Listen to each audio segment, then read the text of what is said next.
नमस्कार दोस्तों। आज की कहानी मुझे भेजी है दिल्ली से आंसू ने। रिया एक आधुनिक और खुशमिजाज लड़की थी। उस रात उसके दोस्तों ने शहर से बाहर एक बड़े फार्म हाउस में पार्टी रखी थी। रिया ने उत्साह के साथ अपनी पसंदीदा लाल ड्रेस पहनी, हल्का मेकअप किया और अपने गले में एक खुशबूदार सेंट लगाया। उसकी खुशबू इतनी तीव्र थी कि पूरे कमरे को महका देती। रात के ठीक 9 बजे रिया अपनी कार लेकर पार्टी की ओर निकल पड़ी।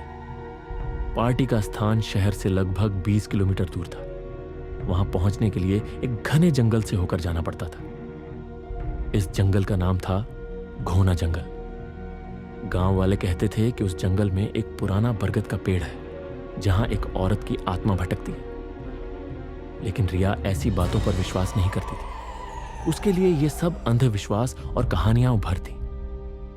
जैसे ही रिया जंगल में पहुंची, उसकी कार अचानक झटके खाने लगी। उसने तुरंत ब्रेक मारे और कार सड़क के बीचों बीच रुक गई। रिया ने कई बार कार स्टार्ट करने की कोशिश की, लेकिन इंजन ने जवाब दे दिया। चारों तरफ गहरी खामोशी थी। पेड़ों के बीच से आती ठंडी हवा अजीब सी सरसराहट पैदा कर रही थी। रिया ने मोबाइल निकाला, लेकिन वहां नेटवर्क नहीं था। रिया कार से बाहर निकली और चारों ओर नजर दौड़ाई। अचानक उसकी नजर सड़क के किनारे खड़े एक विशाल बरगद के पेड़ पर पड़ी। उसकी जटाएं जमीन तक लटक रही थी और चांदनी उन पर अजीब सी चमक बिखेर रही थी। तभी रिया को महसूस हुआ जैसे कोई उसकी पीठ के पीछे खड़ा होकर उसे घूर रहा हो। वो घबराकर पलटी, लेकिन वहां कोई नहीं था। रिया कार की ओर लौटने ही वाली थी कि उसकी नजर पेड़ की टहनी पर पड़ी। वहां एक काली परछाई बैठी थी। उसकी आंखें अंगारों जैसी लाल चमक रही थीं। रिया का खून मानो सूख गया। वह चीखते हुए कार की ओर भागी, दरवाजा बंद किया और दोबारा इंजन स्टार्ट करने की कोशिश की। इस बार कार चमत्कारिक रूप से स्टार्ट हो गई और वह पूरी स्पीड से जंगल पार करती हुई पार्टी तक पहुंच गई। पार्टी में पहुंचकर भी रिया का मन अशांत था। दोस्तों ने पूछा, रिया, तू इतनी परेशान क्यों लग रही है? रिया ने मुस्कुराकर बात टाल दी। कुछ नहीं, रास्ते में कार खराब हो गई थी। लेकिन जैसे ही उसने डांस फ्लोर पर कदम रखा, अचानक किसी ने उसके कान में फुसफुसाया, भाग जा, वो तेरा पीछा कर रहा है। रिया ने पलट कर देखा, वहां कोई नहीं था। पार्टी देर रात खत्म हुई। रिया अपने घर पहुंची, कपड़े बदले और बिस्तर पर लेट गई। लेकिन नींद उसकी आंखों से दूर थी। अचानक उसे लगा जैसे खिड़की के पास कोई खड़ा है।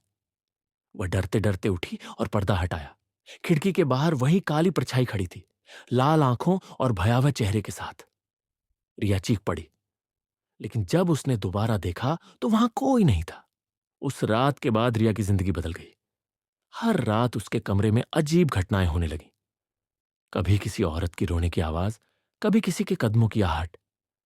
रिया की सेहत गिरने लगी। उसकी आंखों के नीचे गहरे काले घेरे और चेहरे पर हमेशा थकान रहने लगी। उसकी दोस्त सोनिया ने कहा, रिया, मुझे लगता है तू उस पेड़ से कोई साया अपने साथ घर ले आई है। तुझे किसी मंदिर में जाना चाहिए। रिया अपनी दादी के पास पहुंची। दादी ने उसकी हालत देखी और कहा, बेटी, तू उस बरगद के पेड़ के पास रुकी थी ना? वही साया तुझे पकड़ चुका है। वो पेड़ एक साध्वी के श्राप से बंधा है। उसी साध्वी की आत्मा अब तेरे पीछे है। रिया ने घबराकर पूछा, दादी, अब मैं क्या करूं? दादी बोली, तुझे वापस उसी पेड़ के पास जाना होगा। वहां दीपक जलाकर माफी मांगनी होगी। रिया अपने दोस्तों को साथ लेकर उस जंगल में लौटी।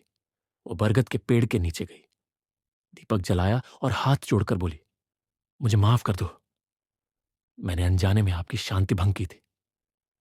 अचानक हवा का तेज झोंका आया। पेड़ की डालियां जोर जोर से हिलने लगीं और फिर रिया की आंखों के सामने वही औरत प्रकट हुई।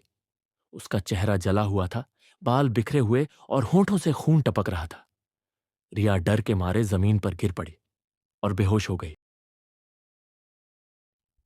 अनजाना अंत जब रिया की आंख खुली तो वह अपने घर में थी। उसे समझ नहीं आया कि वह वहां कैसे पहुंची।